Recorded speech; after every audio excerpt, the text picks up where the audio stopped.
Shalom, meus amigos. Tem início uma nova semana na Terra Santa de Israel. E essa semana aguarda uma ocasião muito especial.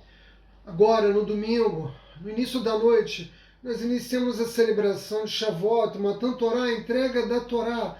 Trata-se do momento mais importante de toda a história humana. Foi quando Deus se dirigiu a milhões de pessoas no Monte Sinai em um ato de revelação suprema, no qual não há comparação, no qual não há precedentes, que não pode ser repetido, que é incomparável. Em Vaikra 5:19, o terceiro livro da Torá que nós deixamos para trás, está escrito as seguintes palavras. Deus falou aquelas palavras a toda a congregação na montanha, no meio do fogo, no meio das nuvens, no meio da escuridão densa. E uma voz, uma grande voz pôde ser ouvida, voz que não será nunca mais ouvida novamente. Velô e Asaf. Essa expressão em hebraico tem sido traduzida ao longo da história do povo judeu, tem sido interpretada com a ideia de que a voz e a experiência que nós vivemos no Sinai simplesmente não podem ser repetidas.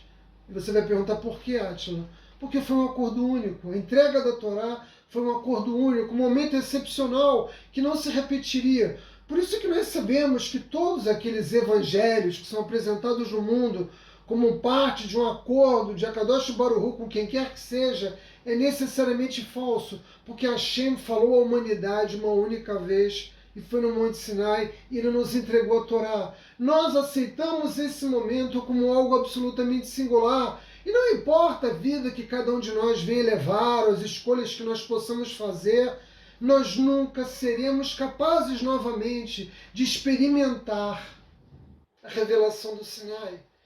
Isso, para nós, principalmente que estudamos a Torá, cria uma sensação de perda, uma sensação de impotência, porque, de certa forma, esvazia as nossas ambições espirituais.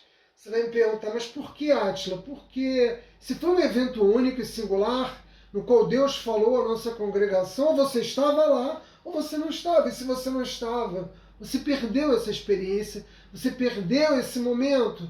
Os nossos sábios nos dizem que as almas de todos os judeus que viriam a este mundo se encontravam lá junto com a imensa corte celestial, não só dos judeus, mas também de todos aqueles que iriam se converter ao judaísmo ao longo da história. E é por isso que todo judeu é obrigado a cumprir a Torá, mesmo que esse pacto, que esse acordo tenha sido celebrado apenas pelos nossos antepassados.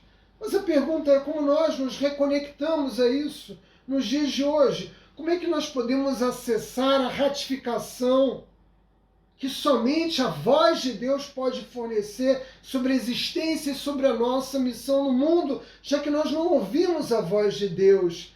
É um dilema, meus amigos, ou não? Onkelos, o romano que se converteu ao judaísmo e que se tornaria um dos maiores tradutores da Torá, nos diz o seguinte, nos oferece uma tradução um pouco diferente dessa expressão Velô e Asaf. Ele nos diz que ela não significa que nunca se repetirá, mas que nunca cessou. Ou seja, a voz e a mensagem divina nunca cessaram de ser ouvidas. Ramban, séculos depois, muitos séculos depois, iria nos seus escritos ratificar essa tradução. Hashem falou milhares de anos atrás, mas sua voz e mensagem podem continuar a ser ouvidas nos dias de hoje e também no futuro. Então qual é a resposta?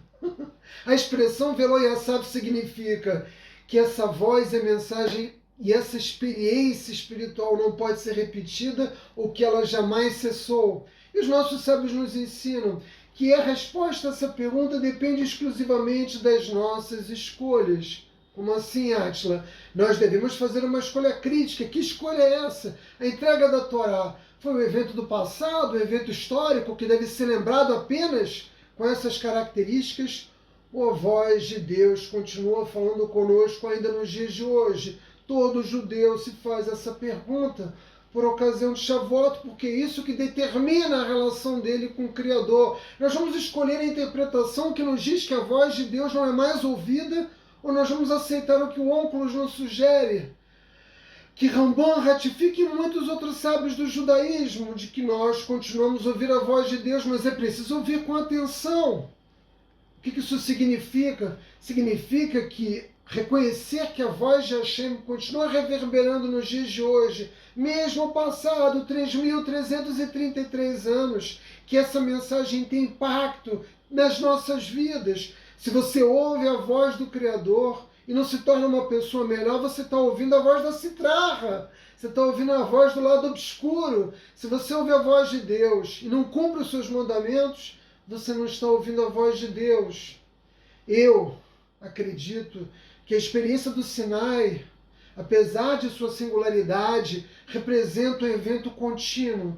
Ela tem continuidade ao longo da história. Trata-se, sobretudo, de um relacionamento contínuo entre o povo judeu e a Kadosh Baruch Hu. Por isso nós podemos ouvir essa voz ainda nos dias de hoje. E você vai me perguntar, Atila, mas como assim? Como eu posso ouvir a voz de Deus? E eu digo a vocês, meus amigos, está nas nossas mãos. Shavuot Tov.